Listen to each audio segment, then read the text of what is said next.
RedBlue JD. Ndabasuhuje, nitwa David Kayiranga.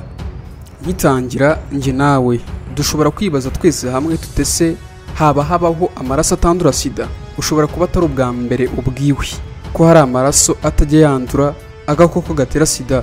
Ahari nyuma yo kubyumva uwabifasha nk'ibihuha cyangwa se ubifata nk'amakabya nkuru, cyangwa nanone bigutera gushidikanya wibaza niba ari ukuri cyangwa ari ibinyoma. Abanyarwanda bo babivuze neza bati nta nduru ivugira ubusa, kandi bakongera bati ahari umwotsi haba hari n'umuriro.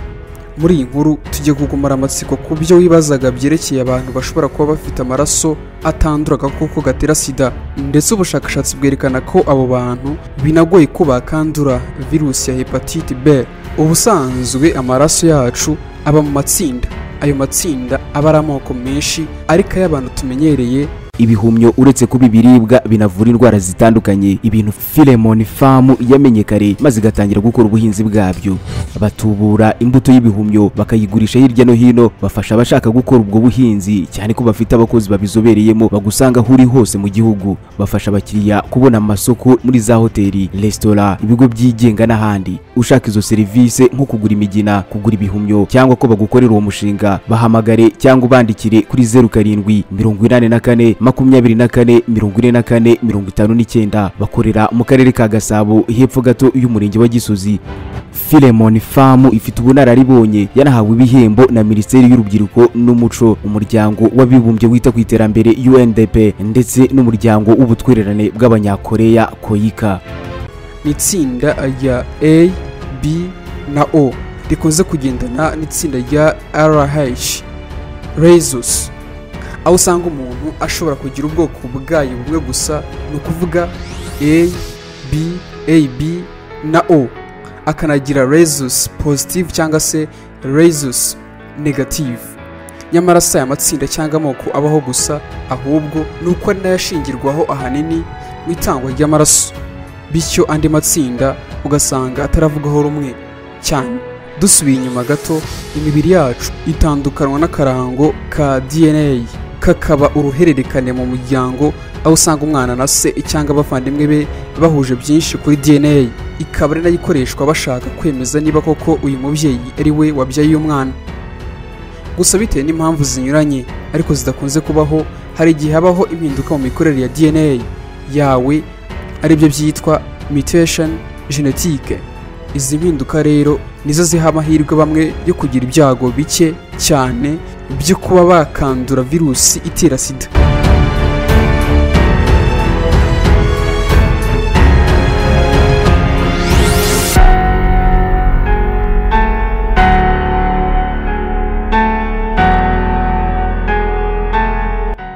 Hagati y'umujyi 1990 itsinda ry'abashakashatsi ryabashije kuvumbura impinduka zahawe izina rya CCR5 delta 32.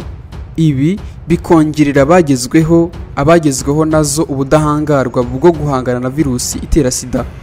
Izi mpinduka rero iyo zigeze mu mubiri uwo bibayeho, zituma proteine izwi nka PK yiyongera. Iyi proteine ikaba iboneka ku buso bwa buri soro z'amaraso, by'umwihariko insoro zera, zikaba arizo zizwiho kuturinda indwara. Ubu bushakashatsi bwakomeje bwerekana ko abafite iyi proteine nyinshi bibongerera amahirwe yo kuba batandura virusi ya sida na hepatite B, ndetse abarwaye indwara ya Fabry's disease nabo bibongerera amahirwe yo gutandura, kuko ubu burwayi butuma igipimo cya PK mu maraso cyiyongera. Nk'uko bitangazwa na Martin Olson wigisha mu ishami ry'ubuvuzi muri Rand University, aragira ati iyo udafite muri wowe kariya karemangingo ka PK uba ufite ibyago byikubye inshuro 1000 byo kwandura VIH, naho abagafite ku bwinshi biragoye ko bakandura VIH. Gusa nubwo bimeze bityo, ubu bushakashatsi bwagaragaje ko umuntu umwe gusa mu bantu miliyoni ari uba ufite igipimo cyinshi cya PK cyamufasha kutandura virusi itera sida. Icyakora ubu bushakashatsi bugaragaza ko ubu buvumbuzi bwitezeho kuzamura uruhare mu kuvumbura umuti wa sida, kuko muri 2004 hari abakorewe ubushakashatsi bakoresheje iyi PK bayivanga n'imiti igabanya ubukana, inyuma basanga virusi ziri kugenda zishira mu maraso ye. gusa nk'uko ubushakashatsi kandi bubivuga kugeza ubu nta muti nta n'urukingo biraboneka, ndetse n'iyi PK biraboneka ko ifitwe n'abantu barwa ku isi, bityo kuko utazi neza niba uri muri abo bake uburyo busigaye mu kwirinda ari bwa bundi murabuzi mwese, ni ukwifata cyangwa se ugakoresha agakingirizo wikingira n'izindi nzira nyinshi bakoresha.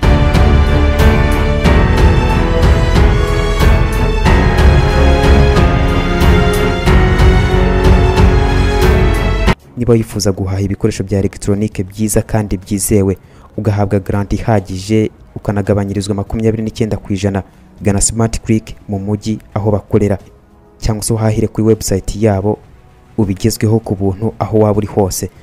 Jya kuri #smartclicklimited.store uhahireho ibyo ushaka byose.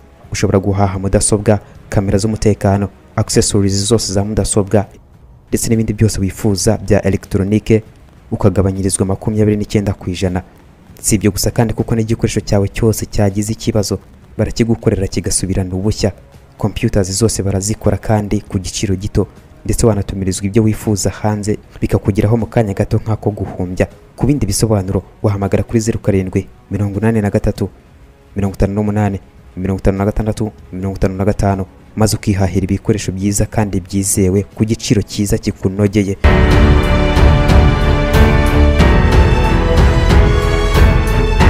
Ubushakashatsi bugaragaza ko ubwoko bw'amaraso bufite ubushobozi bwo guhangana n'indwara zitandukanye zibasiye umubiri.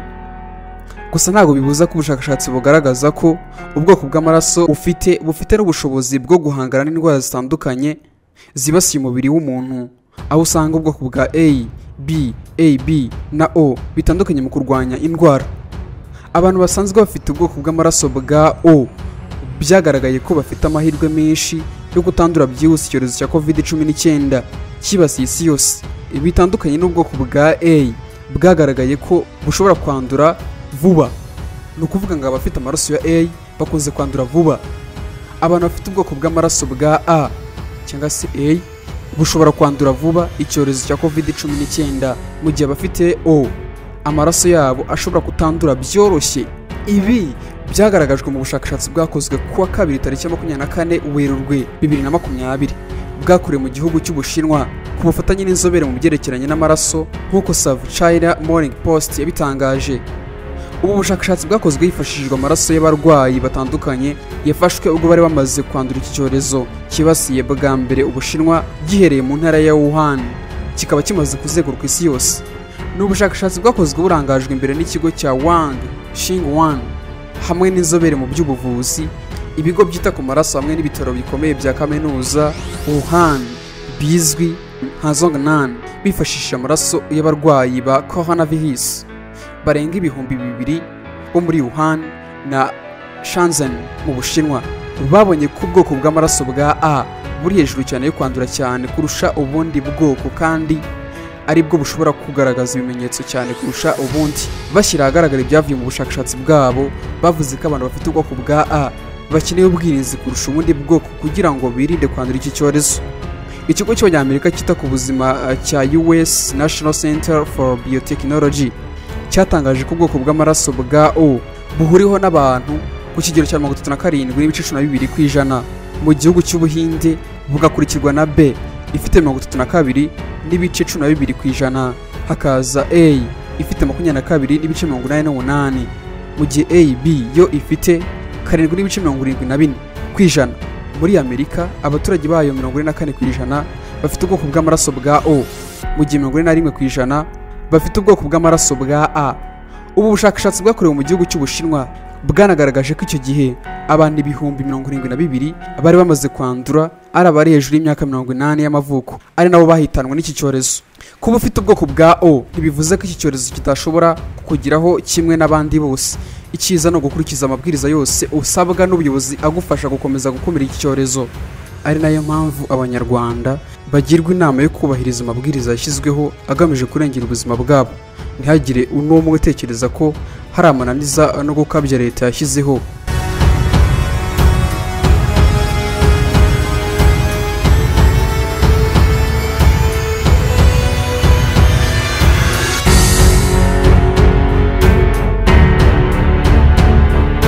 tugikomeje kuri covid-19 tubihuza n'amaraso twavugaga, tuyibutse ko u Rwanda rwakajije ingamba nyuma y'uko umubare w'abanduye ukomeje kwiyongera, ndetse ku wa 21 Werurwe Minisitiri w'Intebe yatangaje ko hakwiye kongera imbaraga mu gukumira ikwirakwira rya covid-19 mu Rwanda, aho hahisakazwa n'ingamba nyuma yaho. Minisiteri y'Ubuzima mu Rwanda ikangurira abaturarwanda gukomeza kwirinda bakurikiza amabwiriza yashyizweho mu kwirinda covid-19. Abahanga basobanura sida nk'indwara iterwa n'agakoko gatera sida ko mu bwoko bwa virus. Aka gakoko kakaba kagenda kakamunga ubudahangarwa bw'umubiri, bugashika intege ku kigero gikabije ku buryo bworohera uburwayi bwose kuba bwazahaza umuntu.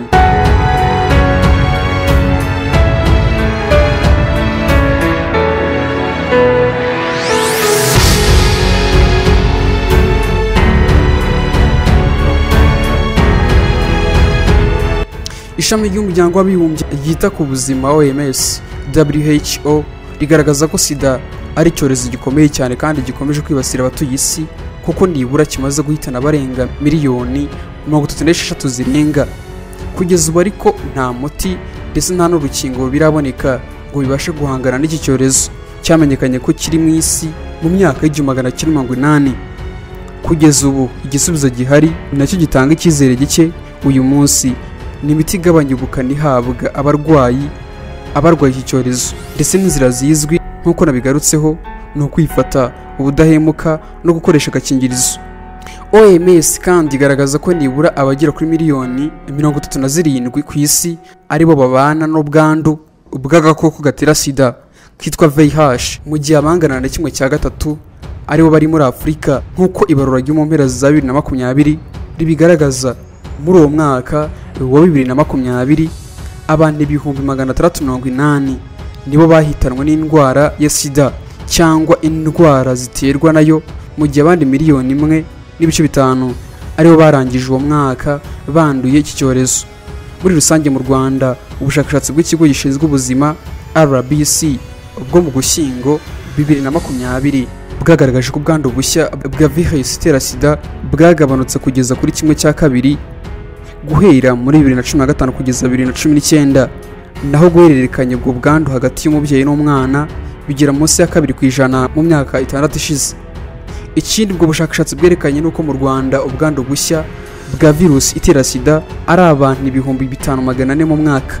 Mu mijyi akaba ariho bari abanduye benshi kurusha mu cyaro, kuko mu mijyi habarirwa bagera kuri 4.8, naho mu cyaro hakaba habarirwa bagera kuri 2.5. Nitwa David Kayiranga, mbashimiye ko muhitamo RedBlue JD. Urebye twaganiraga ku maraso bivuga ko atandura virus itera sida. Abacuruzi bafite ibicuruzwa na serivisi nziza ariko bafite ikibazo cy'uko abantu benshi batazi ubucuruzi bwabo. Hari icyo wakora ibihumbi n'ibihumbi by'abanyarwanda bakarara bamenya ibikorwa byawe. Muri RedBlue JD bakwereka uko ubigenza ubucuruzi bwawe bukamenyekana, kandi n'abakiriya bakarushaho kukwegera no kukwizera. Bafotora ibikorwa byawe, bagasobanura ubuziranenge bwabyo, bakanabimurikira abakiriya. Bafotora abageni, bakanababikira video z'ubukwe bwabo kuri YouTube ku buryo nta kibazo cyo kongera kubura amashusho cyabaho. Abaririmbyi babakorera amashusho y'indirimbo zijyanye n'igihe, bakanabafasha kumenyekanisha ibihangano byabo. Abantu basobanutse bamaze kumenya ibyiza byo gukorana na RedBlue JD. Abakorera munsi y'isoko rya Kimisagara werekeza Nyabugogo. Wahamagara kuri 0788 36 53 55. Byigeze bikubaho kwitabira ibirori, inama cyangwa se ibindi bikorwa bikaba uhari ukabikurikirana kuva bitangiye kugera bisoje, ariko nyuma y'ukwezi kumwe ugatangira kwibagirwa bimwe mu bice by'uko uwo muhango wagenze kandi wari uhari?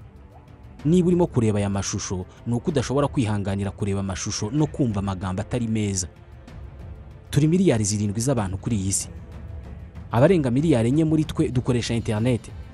Buri wese muri twe arihariye, ateye ukwe, afite ibyo akunda ku giti cye adahuje n'undi wari we wese. None niba dutandukanye, kubera iki twagira ubwoko bumwe bw'ibirori? Kubera iki inkuru zacu abantu bazi barakimwe? Ntabwo bikiri ibanga ko ari we wese ko uyu munsi RedBlue JD ari kompanyi ifata amashusho ikanayatunganya igakoramo inkuru cyangwa se ibyegeranyo bidashobora guhaza ijisho cyangwa se ugutwi ko ari we wese inshuro imwe. RedBlue JD ni inkuru yo kubara, ariko cyane cyane ni inkuru ivuga uburyo abantu bafata amafoto meza y'ubukwe n'ibindi birori, inkuru y'uburyo babika amashusho y'ibirori n'ibindi bikorwa kuri interineti, ubwo ukaba ubonye uburenganzira bwo gutunga amashusho yawe ubuzima bwose.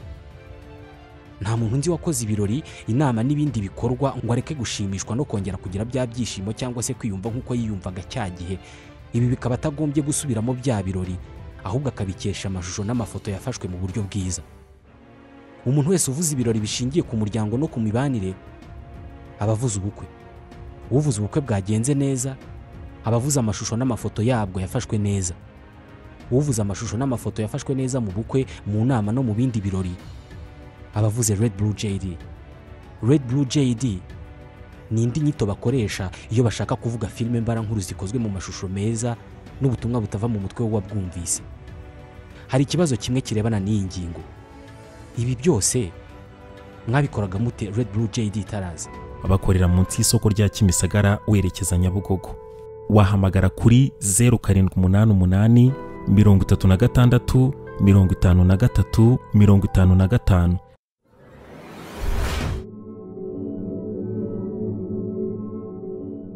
RedBlue JD.